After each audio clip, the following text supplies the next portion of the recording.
iced coffee, flannels, tattoos, softball, certain jewelry like chains. I feel like soccer too sometimes, specifically played by women. Really any sport that's like more aggressive that's played by women, like rugby. Be less likely to be conservative. You know, not tight-fitting clothes. Van shoes or like Converse, but like specifically the embroidered Converse. Be less likely to be involved in a church body. Silver jewelry. Like kind of not super hyper feminine colors. Rings, friendship bracelets. very mask. Anything really like subtly rainbow. They probably prefer musical theater. Cuffed pants, layers.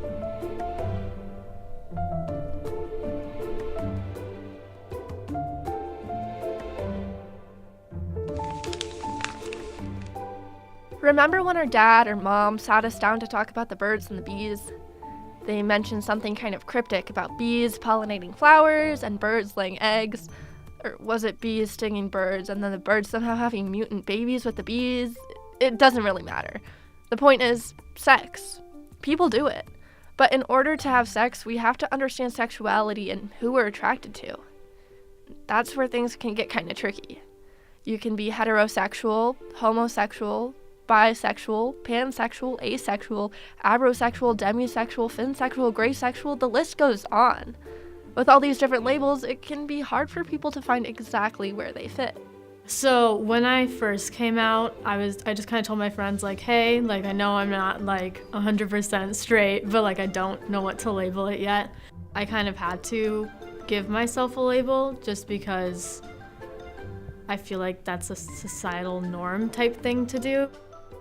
The acronym LGBTQ only covers around 1/3 of all labels people can use to describe their sexual orientation and gender. This has sparked a debate outside and within the LGBTQ+ community around the usefulness of labels in general.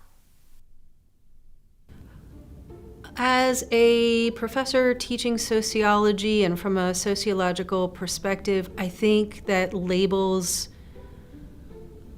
can be freeing and limiting at the exact same time. When you claim a label, you are able to then access the community that you probably have not had around you. People like you, people who understand you, your perspective, your life experiences, your challenges, things of that nature. And I think that is invaluable. I think labels can be useful in the sense that when I tell people that I'm gay, they can understand how I at least generally identify. However, I don't think that labels should be used to box people in. I use it as like a general idea of like how I fit and how I kind of see myself. It can be limiting in that we are all limited by what others understand about those labels. With so many different opinions surrounding labels, a lot of people within the LGBTQ+ community have brought up the importance of looking at sexuality, gender, romantic attraction, and more on a spectrum.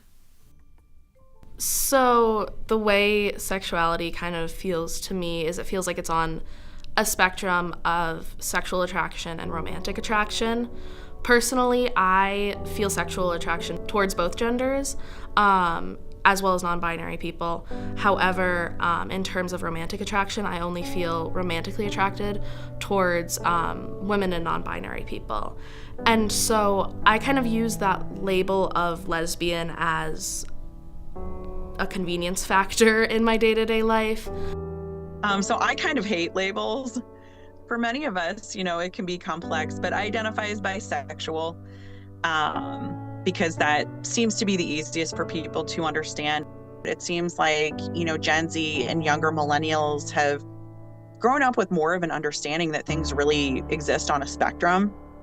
And so I'm really encouraged when I see younger kids come to the Capitol and they're just like, this is who I am. This is who I am. This is how I present. It just is what it is. Although the spectrum is helpful, many people on the heterosexual end of the scale have trouble understanding it.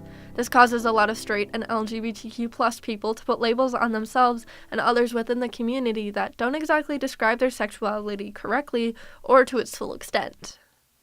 Going up to people and explaining my whole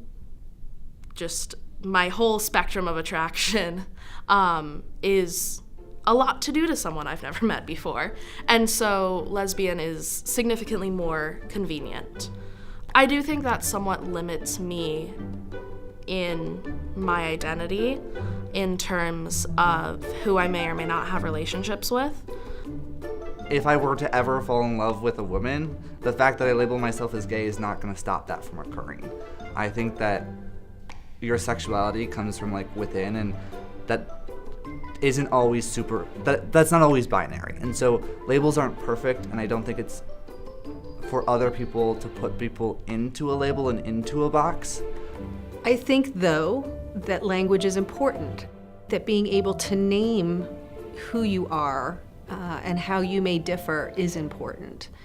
It's important not only to be identified as such, but to be able to then find your community, to have pride in that community, to have pride in yourself, to be able to define yourself rather than allowing that to be done from the outside, which is often very harmful and negative. Back in high school, like, I was friends with a guy who everybody was like, oh, he's gay, but he doesn't know it yet. And it's kind of like, well, maybe he's not gay. It's like, why are we telling him who he has to be when he's not ready to come out if he is gay, and maybe he's not even gay? And it's like this whole just bubble of like, why are we forcing our own opinions on other people? At the end of the day, you don't know someone's sexuality, and just because you might think that they are queer doesn't mean you have any right to say that they are. And that's within the queer community and outside the queer community. I feel like nobody has a right to put a label on someone else's sexuality, because it's not about them, it's about you, and it's about what you think and you feel and you believe. Does this make me look gay enough? Although being true to yourself is the ideal, many LGBTQ plus people feel pressure from outside and inside the queer community to conform to certain stereotypes. They feel pressure to prove their sexual identity to others and that their relationships are just as valuable and valid as heterosexual ones. I think the biggest stereotypes are like the femme versus masc, that you kind of need to fall into one of those categories. I've had it before where, being the less feminine one in the relationship, I felt a push to almost go even more masculine than I would have ever gone like kind of on my own. Not from my partner, and not really from me wanting to, but more from a position of like, I wanted to show to people that our relationship was just as valid as a heterosexual relationship, and I felt that me presenting more masculine and her presenting more feminine would make that relationship seem more valid. In an ideal world, I don't think we would need to have labels for our sexuality. We would be able to just get to know each other and get to know how we as humans experience sexual and romantic attraction, and how that it's very different from person to person. I think that would be an amazing world. Unfortunately, that's not the world we live in, and so we have these labels out of convenience.